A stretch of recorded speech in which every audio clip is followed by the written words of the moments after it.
Bonsoir à tous et à tous et merci d'être au rendez-vous de ce 20h. Voici les titres. Repositionner le Sénégal sur le marché touristique mondial, c'est l'ambition affichée à travers le projet de classement des établissements hôteliers du Sénégal.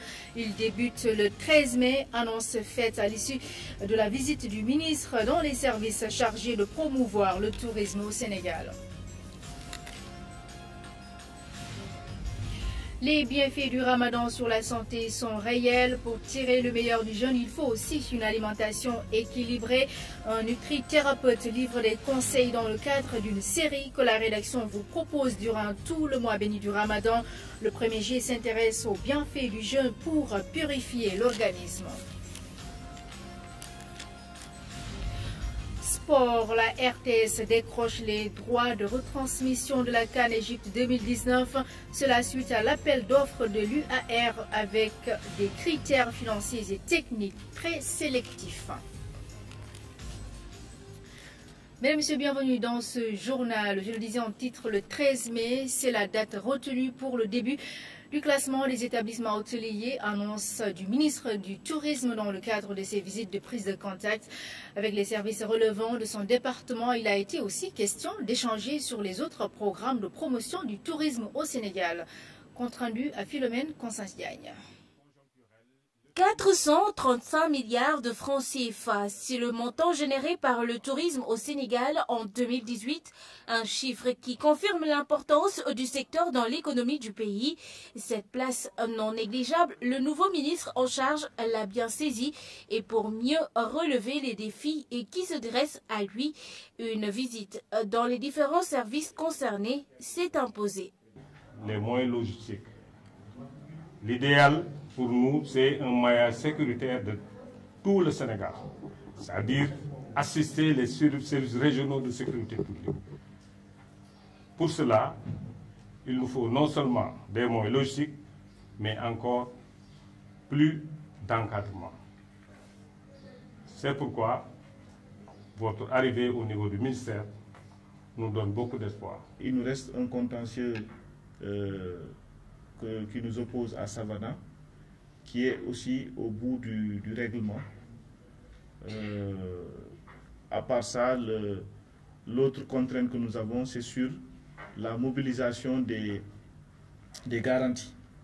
Si nous combinons ces 4 facteurs, le positionnement de notre pays sur le marché international mondial du tourisme, la valorisation de notre potentialité, l'attractivité du pays dans une promotion en utilisant le digital, en utilisant également les moyens classiques, mais aussi l'alignement de nos services sur les standards mondiaux, naturellement, notre conviction c'est que l'objectif qu'on s'est fixé d'ici 2023 de 3 millions de touristes, on va largement le dépasser puisque le Sénégal en a les capacités. Des échanges, de l'écoute pour mieux épauler les acteurs dans la promotion du tourisme. Dans chaque service où il est passé, des acquis ont été notés. Cependant, les demandes n'ont pas manqué. Par exemple, le commissariat chargé de la sécurité touristique sera renforcé en moyens financiers, en moyens logistiques. Nous allons également mieux doter l'agence chargée de la promotion en assainissant, en regardant mieux la taxe spéciale touristique qui est collectée et sur lesquelles la visibilité manque, puisque les statistiques justement sur le plan touristique sont des statistiques aujourd'hui qui sont insuffisamment exploitées. Donc nous allons également travailler sur ça pour augmenter le niveau de collecte de cet acte touristique et permettre justement à ce que nous puissions avoir une vraie promotion, puisque le Sénégal est dans un marché concurrentiel. Il y a des pays qui dépensent des moyens extrêmement importants dans la promotion et donc naturellement nous allons le faire. Pour s'atteler dans l'immédiat dans l'action, une date a été fixée concernant le classement des établissements hôteliers. Nous allons le faire avec le secteur privé, avec l'ensemble des services pour justement avoir les étoiles dans les hôtels, dans les réceptifs, mais également dans les restaurants. Parce que c'est ça la qualité dont je parlais. Il faut donc que nous puissions avoir des normes de qualité internationales pour que le touriste qui est aux États-Unis, qui est au Japon, qui est en Gambie, qui sera en Côte d'Ivoire, qui viendra au Sénégal, puisse retrouver justement les normes de qualité extrêmement satisfaisantes. C'est ça qu'il faudra qu'il revienne demain et ça qu'il faudra que le Sénégal puisse prendre sa part sur les 1600 milliards de dollars collectés chaque année par le marché touristique.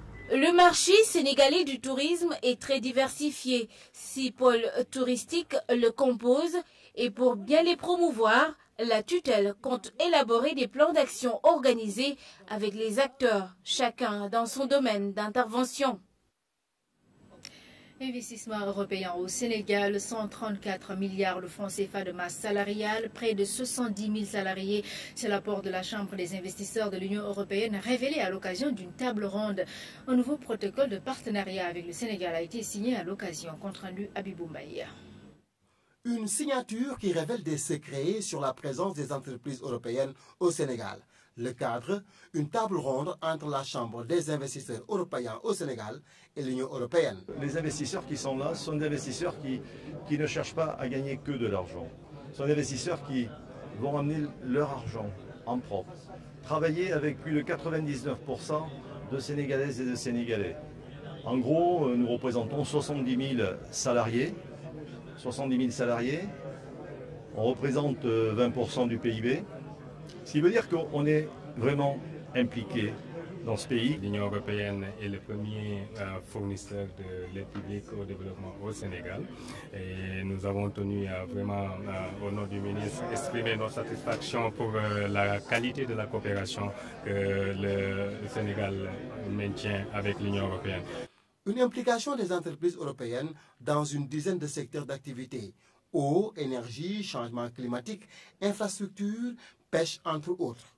Une présence cinquantenaire au Sénégal attestée par le niveau de la masse salariale estimée à 134 milliards de francs CFA par an.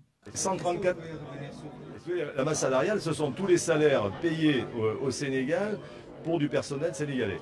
Voilà, c'est la somme. Chaque année, on dépense en gros. Alors, j'ai dit le mot dépenser. Ce n'est pas celui-là qu'il faut dire. C'est un investissement.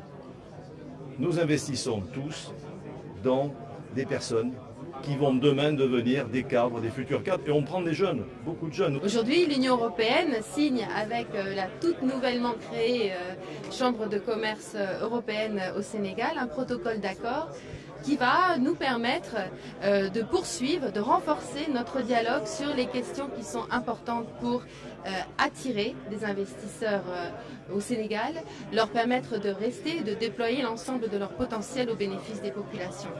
Ce cadre nouvellement créé sera désormais une caisse de résonance de l'implication des entreprises européennes dans l'économie sénégalaise. Le Conseil des ministres s'est réuni ce mercredi à la République et vous aurez le communiqué au cours de ce journal. Planification de l'urbanisme, du logement et de l'hygiène publique outillé par la Banque ouest-africaine de développement. C'est pour mieux intégrer le partenariat public-privé dans les investissements de ce département ministériel. Jeanne Dior nous en dit un peu plus. Comment faire un bon montage de projet? Comment développer de potentiels partenariats publics-privés? Quelle stratégie pour convaincre le secteur privé à financer? Tel est l'objet de la formation. Au-delà des financements que nous apportons aux États pour développer des projets structurants, dans le cadre du PSC par exemple au Sénégal, il était vraiment indiqué que nous apportons notre expertise. Notre expertise est toujours disponible pour accompagner les États à renforcer les capacités des agents publics qui sont impliqués dans le montage de ces projets en partenariat public et privé. Dans la dynamique de recherche des ressources pour la prise en charge des investissements tels que l'aménagement urbain, la résorption des bidonvilles, entre autres besoins financiers, le ministère de l'Urbanisme, du Logement et de l'Hygiène publique saisit l'occasion. Nos experts nous parlent de plus de 2000 milliards qui sont nécessaires à l'horizon du PSE. Vous savez que trouver ce financement est très difficile et le seul budget consolidé d'investissement, le budget de l'État, ne saurait suffire pour prendre en charge ce financement. C'est pourquoi nous devons faire appel au privé, mais surtout réaliser ce partenariat public-privé. Une formation en priorisation et en planification de projets de partenariat public-privé bénéfique aux agents de l'État. Durant 5 jours, des experts de la Banque ouest-africaine de développement vont amener ces travailleurs à mieux négocier des contrats profitables aussi bien au public qu'au privé. La finance au service du développement suppose un changement de paradigme dans la bancarisation, selon l'expert financier Dabi Pouy. Invité de l'émission Le Point, ce soir, l'économiste vante les mérites de la finance inclusive comme modèle alternatif pour accélérer le développement des pays de l'UEMOA. Voici un extrait de son entretien avec Ousmane Garifaï. il faut que la finance soit vraiment au service du développement. Et il ne s'agit pas de se dire qu'on va proposer des services financiers pour proposer des services financiers et augmenter le taux d'endettement. Ce n'est pas du tout la logique. C'est comment faire pour mettre en place des services innovants, des services financiers innovants, adaptés à cette population qui ne demande qu'à être accompagnée. Et je crois que c'est là où il faut faire quelque chose. Ça peut peut-être sur un peu les opportunités qu'offrent les technologies, l'information et de la communication. Absolument. Aujourd'hui, les opportunités sont réelles. Le digital peut-être dans ce secteur-là. La banque digitale est aujourd'hui une réalité et il faut s'appuyer sur cette banque digitale. Quand on regarde aujourd'hui en Occident, on a l'impression que on est en face de la naissance d'un nouveau paradigme sur le plan bancaire et que les banques traditionnelles ne répondent plus aux réalités du terrain. Et grâce à tout ce qui est banque mobile, les coûts peuvent être réduits à des niveaux assez considérables. Et c'est la raison pour laquelle, d'ailleurs, de plus en plus de banques sont en train de se tourner vers les banques mobiles, vers les fintechs, pour justement les acheter et répondre, ne pas en tout cas se les submerger par le marché. Le point ce soir consacré à la finance inclusive à suivre après ce journal avec comme invité le Dr Dabi Pouy, économiste, expert et financier. Suite et fin de la série de visites du ministre des collectivités territoriales dans les services sous sa tutelle. Il était à l'AGEROUTE et au PNDL. Dans les deux structures, il a été surtout question d'infrastructures et de projets visant à développer davantage les collectivités territoriales. Les précisions de Tierno Ahmadoussi. Le PNDL, ses ambitions, ses défis, ses perspectives devant le ministre des collectivités territoriales, aucun sujet n'est laissé en rade. Le programme national qui s'occupe du développement local a à son actif une panoplie de réalisations et il compte faire encore plus. La tutelle apprécie. Dans les collectivités territoriales, je suis disposé à être avec vous sur le terrain. Voir, vérifier, réceptionner, inaugurer, parler de ce que vous êtes en train de faire. Le développement local passe forcément par des infrastructures de base. La GTIP s'en occupe. Elle a exposé sa belle relation avec les collectivités territoriales, mais surtout sa contribution considérable dans la construction d'un Sénégal émergent. La GTIP, je pense aussi, est dans une dynamique de fast track. Quand j'étais ministre de la Pêche et de l'économie maritime, en 4 ans, nous avons construit presque 10 quais de pêche. Donc c'est possible et vous l'avez expérimenté, ça a marché. Après des rencontres avec les structures internes, ici c'est le président de la Commission nationale du dialogue des territoires qui rend visite au ministre Omar Gueye. Si le président de la République a jugé bon de créer des institutions à côté du ministère en charge des collectivités, c'est parce qu'il avait une vision.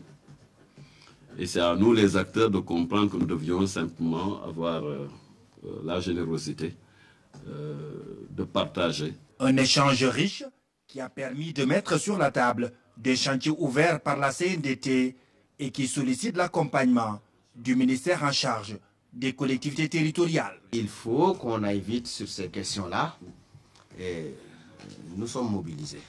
À l'heure actuelle, au niveau du ministère, et je suis sûr qu'il en est de même au niveau de la commission, pour que nous puissions très rapidement avoir des résultats pour le bonheur des populations. 3 questions importantes, une loi sur l'intercommunalité, une stratégie pour la territorialisation du plan Sénégal émergent et enfin, instituer un cycle de dialogue. Les 2 institutions comptent collaborer en toute synergie au grand bénéfice des collectivités territoriales. Lutte contre le trafic du bois. Le président de la République a pris d'importantes mesures allant dans ce sens. Tout cela contribue à la protection de la forêt et à sa régénération. Voici le nouveau ministre de l'Environnement. C'est un extrait de l'entretien accordé à Rougui Adouba. Son Excellence, le président de la République, a pris 2 mesures phares. La première mesure, c'est de lutter efficacement contre le trafic illicite de bois. Il en a parlé. Les dispositions sont prises. Mais la deuxième mesure, c'est de travailler dans le sens de la régénération de la forêt. En quoi faisant, le dernier décret de répartition des services a quand même doté le ministère de l'Environnement et du Développement durable, l'Office national de la reforestation. Et quand même, c'est quelque chose de très important qui va nous permettre non seulement de combiner avec la lutte contre le trafic illicite de bois, mais également la régénération. Parce que son Excellence, le Président de la République, a quand même l'ambition de léguer aux prochaines générations l'intégralité de notre patrimoine forestier. L'intégralité de cet entretien avec le ministre de l'Environnement a retrouvé dans le programme de ce soir. Le partenariat public-privé au service de la santé, une convention a été signée avec l'Agence de la couverture maladie universelle, mais également avec le secteur privé à Kaolack. Objectif améliorer la santé des populations. Pour la phase pilote de ce partenariat, Kaolack, Thiès et Dakar sont concernés. Claire Diop. L'acte est l'aboutissement d'un long processus qui a duré 1 an. Cette signature de convention de partenariat entre les mutuelles de santé du département de Kaolack et des prestataires privés constitue un pas de plus dans la dynamique d'amélioration de l'offre de santé aux populations. La mise en œuvre contribuera au renforcement du taux de pénétration de la CMU. À Kaolack, des performances ont été notées. Dans les 14 communes du département, on y trouve des mutuelles de santé. Le processus s'est voulu inclusif et participatif, d'autant plus que l'essentiel des acteurs qui s'impliquent ou qui s'investissent dans le cadre de la mise en œuvre de la CMU au niveau territorial ont été impliqués donc dans la discussion. Et au bout du compte, il faut dire que tous les soucis, toutes les insuffisances ont été relevées et on a pu trouver en fait des solutions aux questions. Le projet a bénéficié du soutien des partenaires techniques et financiers, notamment l'USAID à travers le projet Shop Plus. Ceci est motivé par le fait que nous avons dénombré un nombre très important de structures privées au Sénégal et nous ne pouvons pas parler de la couverture sanitaire universelle si le secteur privé n'est pas impliqué pour compléter le travail que le secteur privé est en train de faire pour une satisfaction complète des besoins de la population sénégalaise en matière de santé. L'agence de la CMU a comme objectif prioritaire d'atteindre le taux de 75% de pénétration dans les mutuelles de santé. Des stratégies sont déroulées pour enrôler plus de bénéficiaires. Et pour ce faire, il n'y a pas meilleure approche que d'avoir des soins de qualité, parce que ce sont ces soins-là qui permettent de fidéliser les bénéficiaires premièrement. Deuxièmement, c'est ça qui permet aussi d'améliorer la couverture, c'est-à-dire d'avoir plus d'adhérents. Et naturellement, comme vous le savez, les services privés de santé offrent des soins de qualité. Nous avons pensé que c'était important de démarrer un travail avec ces prestataires de soins pour voir dans quelle mesure, avec les moyens qui sont disponibles au niveau des mutuelles de santé, il était possible d'avoir des conventions, un partenariat. Pour cette phase pilote, le projet est déroulé à Kaolack, Thiès et Dakar. Si concluant, il va s'étendre à l'échelle nationale. L'agence de la CMU a entamé des réformes organisationnelles majeures pour améliorer l'offre de santé. La mise en œuvre d'un fonds de garantie régionale est aussi prévue. Santé toujours, la rédaction du journal télévisé vous propose une série de capsules sur le ramadan et santé. Comment bien s'alimenter? Le premier numéro s'intéresse aux bienfaits du jeûne sur l'organisme. Dr Keba Tamba, pharmacien, nutrithérapeute, répond aux questions de Koumba Diarademar. C'est la période pendant laquelle le corps a le temps pour bien s'occuper de lui-même, pour bien faire le nettoyage, pour bien guérir même certaines maladies. Parce qu'il va disposer d'assez d'énergie pour pouvoir non seulement faire ce soin, mais ne pas vraiment s'occuper de la digestion qui bouffe l'essentiel de l'énergie que le corps a à sa disposition. Donc c'est un moment très spécial que nous appelons en nutrithérapie, c'est la fête du corps humain. Donc tout ce qu'on doit faire pendant cette période, c'est vraiment pour accompagner ce travail excellent de purification, de nettoyage, de régénération, mais surtout de guérison de certaines maladies que la personne peut-être n'est même pas au courant. On doit tirer le maximum d'effets thérapeutiques. Je dis bien l'effet thérapeutique du jeûne. Le jeûne, c'est le premier médicament, c'est la meilleure thérapie. Quelle que soit la maladie que la personne aura, c'est la meilleure thérapie. Le plus important, c'est d'avoir un bon accompagnement. La série Ramadan et Santé à suivre tous les mercredis et dimanches dans nos différentes éditions. Direction le sud du pays, Ziguinchor a accueilli la célébration de la journée mondiale de la Croix-Rouge et du Croissant-Rouge. Cette année, le thème est l'amour. Cette journée est marquée par des activités sociales telles qu'un investissement humain, mais aussi une donation en vivres à la maison d'arrêt de correction de Ziguinchor. Les volontaires ont aussi sillonné les rues de la ville pour ramasser les déchets plastiques. Reportage Kaltongay. Une célébration très loin du folklore, une célébration placée sous le sceau du social.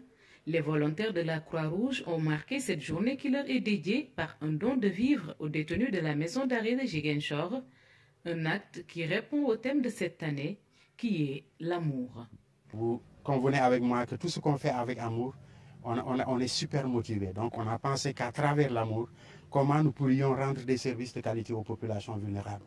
Donc c'est un thème qui a été heureusement bien choisi au niveau mondial, mais qui est traduit au niveau de chaque pays selon les réalités socioculturelles. Au Sénégal, on a pensé que donner du sucre, donner de l'huile aux détenus, c'est un acte d'amour qui symbolise donc notre présence ici. C'est un acte qui est vraiment de haute portée symbolique, humanitaire aussi, qui va à l'endroit des personnes qui sont placées sous main de justice. Et comme tout service, public surtout, on est souvent confronté à des difficultés, tant au niveau structurel que fonctionnel. Et maintenant, quand on a des partenaires, que ce soit étatique ou non étatique, parce que l'État d'emblée ne peut pas tout faire. Quand maintenant vous avez des partenaires sociaux qui peuvent certainement quelque part vous appuyer, mais vous ne pouvez que vous pousser peut-être quelque part un offre de soulagement. Ces jeunes ont sillonné la ville en ramassant tout ce qui est plastique à leur passage. La gestion de l'environnement fait également partie des missions de la structure. À l'heure actuelle, la Croix-Rouge a subi beaucoup de mutations. Elle n'est plus uniquement une société d'assistance aux accidentés, mais elle est une société de développement. Parce qu'elle fait de l'éducation, elle fait de la gestion de l'environnement. Nous travaillons dans la migration, nous embrassons beaucoup d'aspects, beaucoup de secteurs. Et c'est dans ce cadre que nous on a jugé utile, dans le sillage évidemment des autorités de ce pays, de vraiment symboliser notre présence, marquer notre présence à travers cette action de ramassage des déchets ordures. Et je dois signaler à ce titre également qu'on a prévu dans les semaines, les mois à venir, une journée nationale de ramassage des déchets ordures. D'autres activités sont prévues ici à Ziguinchor, telles que des démonstrations de premiers secours, un dogu de solidarité à l'endroit des personnes vulnérables et un vernissage d'une exposition de photos, une manière d'allier l'utile à l'agréable pour fêter la naissance du père fondateur de la Croix-Rouge internationale, Henri Dunant. L'actualité internationale, l'Iran a décidé de suspendre certains engagements pris dans le cadre de l'accord nucléaire de 2015. Ceci en réponse aux sanctions américaines. Le récit de Céline Lunfal. L'Iran a suspendu ce mercredi une partie de ses engagements retenus dans le cadre de l'accord sur le nucléaire de 2015. Téhéran a donc décidé de cesser de limiter ses réserves d'eau lourde et d'uranium enrichi comme il s'était engagé au titre de l'accord international signé à Vienne et limitant son programme nucléaire. Une décision qui intervient un an après l'annonce du retrait américain de l'accord de Vienne sur le nucléaire iranien. La Russie a dénoncé ce qu'elle qualifie de pression déraisonnable subie par l'Iran qui a poussé Téhéran à prendre une telle décision. Le Premier ministre israélien a promis d'empêcher l'Iran de se doter de l'arme nucléaire. Dans la foulée de cette annonce de suspension, le président Hassan Rouhani a donné 60 jours aux autres signataires pour tenter de sauver l'accord et de mettre en œuvre leur promesse de protéger les secteurs bancaires et pétroliers contre les sanctions de Washington. Il a ajouté qu'en l'absence de résultats après 60 jours, Téhéran reviendrait sur d'autres engagements et augmenterait son niveau d'uranium enrichi. Le reste de l'actualité internationale sous forme de brèves illustrées nous mène au Soudan, en RDC. Mais nous démarrons par l'Afrique du Sud. Les élections législatives et régionales ont eu lieu ce mercredi dans le pays. Nous retrouvons Cédina Lufal pour le récit. Élections législatives et régionales en Afrique du Sud. Quelques 27 millions d'électeurs étaient appelés aux urnes. Ces élections coïncident avec les 25 ans de la fin de l'apartheid et des premières élections libres du pays. À l'issue de ces élections, le président sera choisi par le Parlement. L'ANC, parti de l'ancien président Nelson Mandela, compte 2 principaux rivaux, mais il devrait conserver sa majorité au Parlement. Cyril Ramaphosa devrait lui aussi conserver son fauteuil de chef de l'État. Au Soudan, le conseil militaire qui dirige le pays s'est déclaré satisfait de la structuration de gouvernement proposée par l'opposition, mais il exige que les systèmes continuent de s'appuyer sur la loi coranique. Les contestataires ne pourront pas faire l'impasse sur la charia. À défaut d'un accord sur la période de transition et sur les contours d'une administration de transition, le Conseil militaire se réserve le droit de convoquer des élections dans les 6 mois. Les leaders de la contestation ont agité la menace d'un mouvement national de désobéissance civile. En République démocratique du Congo, les équipes de la riposte à l'épidémie d'Ebola sont ralenties par l'insécurité dans certaines parties du pays. Dans la ville de Butembo, ce mercredi, des miliciens ont mené une attaque très tôt le matin. 8 assaillants auraient été tués, un policier a également trouvé la mort. Une attaque qui complique le travail des équipes chargées de lutter contre l'épidémie d'Ebola. Butembo reste l'un des principaux foyers où sévit le virus en République démocratique du Congo. Sport Cannes 2019 en Égypte, la RTS décroche les droits de retransmission. Cela suite à un appel d'offres de l'UAR dignement remporté par la radio-télévision sénégalaise. La RTS a rempli les critères techniques et financiers. Les précisions de Youssouf Kaba. Sur la base de critères objectifs, la RTS a remporté ce marché haut la main grâce à la qualité de son offre et celle de son expérience en la matière. Cela a été fait en toute transparence, qu'il s'agira, n'est-ce pas, pour vous-même, l'UAR, et pour nous, régulateurs, de veiller quand même au respect de ces droits. Je pense que ça, c'est très important, puisqu'aujourd'hui, tout a été rempli, la RTS a soumissionné, donc la RTS a compétit et remporté ces droits-là. Il faudrait que vous-même, en tant qu'UAR, et nous, en tant que régulateurs, que nous veillons scrupuleusement au respect de ces droits acquis de haute lutte. Cette victoire vient combler un tableau déjà très riche, dynamique dans le sens de la couverture de manifestations ou d'événements grandeur nature à l'image de la Coupe d'Afrique des Nations de football. C'est un package en fait qui concerne cette Coupe d'Afrique-là, la Coupe d'Afrique 2019, la Coupe d'Afrique 2021, qui concerne aussi l'ensemble des événements de la CAF, que ce soit les événements U17, les tournois U23, U20, la Coupe d'Afrique des femmes, le tournoi de beach soccer. C'est vraiment la totalité des événements que nous avons et il faut préciser que c'est des droits exclusifs. L'Union africaine de radiodiffusion, UAR, se félicite de cette victoire de la RTS. Mieux, l'instance continentale assure qu'elle va se battre pour préserver le droit d'exclusivité de la chaîne nationale.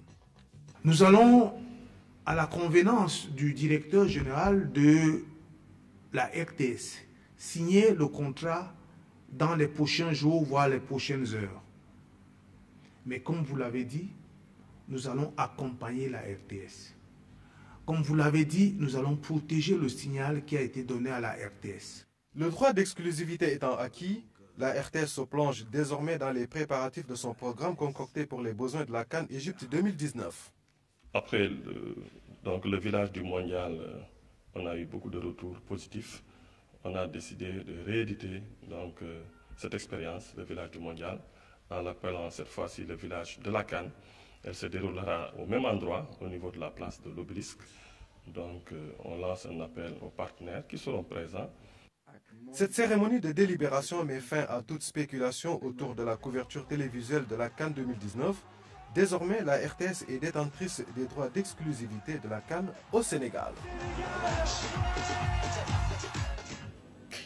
À 15 jours du mondial de sa catégorie chez l'équipe nationale des U20 est en stage de préparation au centre Jules-François Bocandé de Toubab Dialaw. Le staff compte mettre les bouchées doubles pour que les Lions juniors soient au meilleur de leur forme. Fatoumata Savané était sur place. Une belle ambiance règne dans la tanière des Lionceaux. Ils affichent leur ambition d'aller le plus loin possible dans ce mondial. Voilà, on se parle beaucoup, ça va. Parce que ça fait 1 an qu'on travaille ensemble, donc l'esprit du groupe est là. Notre objectif, c'est d'aller le plus loin possible, voire même le remporter. Parce que c'est comme ça, les tournois, il faut les jouer et les gagner. Pour moi, pour l'instant, je me focalise sur la Coupe du Monde. C'est mon objectif pour aller au plus loin possible dans la Coupe du Monde et peut-être pour amener la Coupe ici.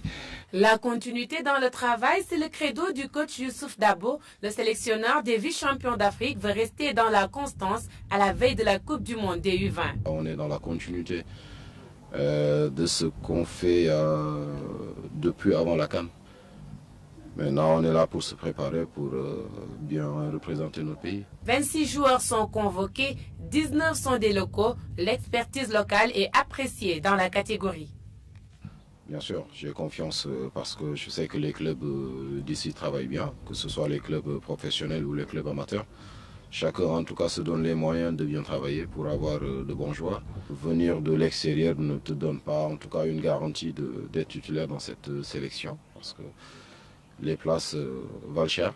Dans ce mondial, le Sénégal partage le groupe A avec la Colombie, Tahiti et la Pologne, pays hôtes de la compétition. Et pour la phase de préparation, 2 matchs amicaux sont au programme face au Panama et à l'Uruguay. On n'a pas jusqu'ici l'opportunité de rencontrer un autre type de football. On sait que le football pratiqué par les Européens ou les Sud-Américains est différent en tout cas de notre façon de jouer parce que voilà, il y a un football parfois qui est basé sur de l'impact physique, il y a un autre type de football qui est basé sur la technique, la vivacité.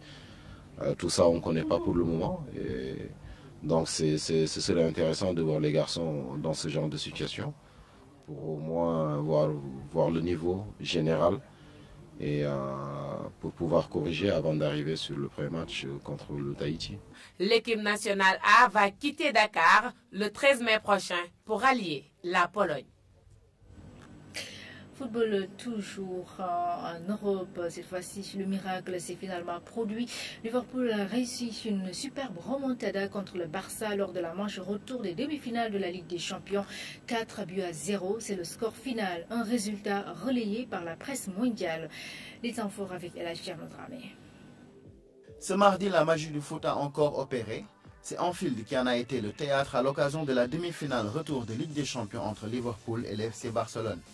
Les Catalans vainqueurs 3-0 à l'aller ont été victimes de la fameuse remontada. 4-0 pour les Reds à l'issue d'un match historique. Un combat qui a fait la une de la presse mondiale, européenne en particulier. En Angleterre, The Sun souligne la fête qui a duré toute la nuit, détournant le fameux « You will never walk alone » en « You will never party alone ». Traduisez, vous ne danserez jamais seul. Le journal L'équipe qui revient sur le film du match justifie par ailleurs cette folle nuit par la folie autour des Reds avec à sa une ce jeu de mots Red dingue. Si en Angleterre et en France on salue l'exploit de Liverpool, en Espagne, le Barça s'est fait fracasser. Les quotidiens pro-madrilènes AS parlent du tonnerre à Anfield qui s'est abattu sur les Blaugrana. Marca parle d'échec historique. Sport va plus loin en parlant de plus ridicule de l'histoire. Quant au quotidien pro-Barça Mundo Deportivo, il voit rouge et barre à sa une, un rouge de la honte. Mundo Deportivo invoque également l'histoire en rappelant la remontada de Rome la saison dernière, comme pour dire donc que Messi et les siens n'ont pas appris de l'échec de la saison passée. Le monde entier a vécu un match historique, une nouvelle page écrite par Liverpool. Voilà pour la page sport. 24e édition de la journée africaine de Subdeco. Les héros africains, c'est le thème de cette année. Les étudiants africains ont représenté leur pays en art culinaire, en culture et ont également choisi de représenter une grande personnalité de leur pays. Reportage à Wenyaï. Pour la journée africaine de Subdeco, tous les étudiants étrangers ont représenté leur pays. Ils ont fait montre de leur talent en termes de création et de capacité à montrer la culture de leur pays. Je ne peux que donc encourager cette grande manifestation annuelle qui commence à prendre un peu de ride. Je laisse à votre réflexion, vous les étudiants, votre capacité à innover à créer des nouveautés pour que la fête soit toujours plus belle. Cette année, le thème qui a été choisi par les étudiants, c'est les héros africains, mieux faire connaître les différents héros des différents pays africains, allant de Djibouti au Sénégal, donc à peu près 25 pays représentés. Donc transmettre des valeurs d'abnégation, des valeurs de solidarité, de panafricanisme. Donc voilà, aujourd'hui autour de plusieurs activités d'échange gastronomique, culturel et aussi pédagogique. Les étudiants ont partagé des valeurs de solidarité et d'échange. C'est une journée très riche en valeurs culturelles, gastronomiques. On échange au partage avec nos confrères et consoeurs des différents campus de Subdeco. On apprend beaucoup, on partage beaucoup de moments et il y a aussi différentes activités qui se passent à travers les représentations culturelles des ethnies, des peuples. Et ça fait toujours plaisir de participer à cette journée africaine. La 24e édition de la Journée africaine de Subdeco montre le caractère panafricain de cette grande école. Elle a été organisée avec une démarche pédagogique pour favoriser l'intégration. Vous pourrez retrouver le communiqué du Conseil des ministres dans nos prochaines éditions. Celle-ci étant terminée. Nous vous remercions d'avoir été au rendez-vous. Très bonne soirée sur la RTS.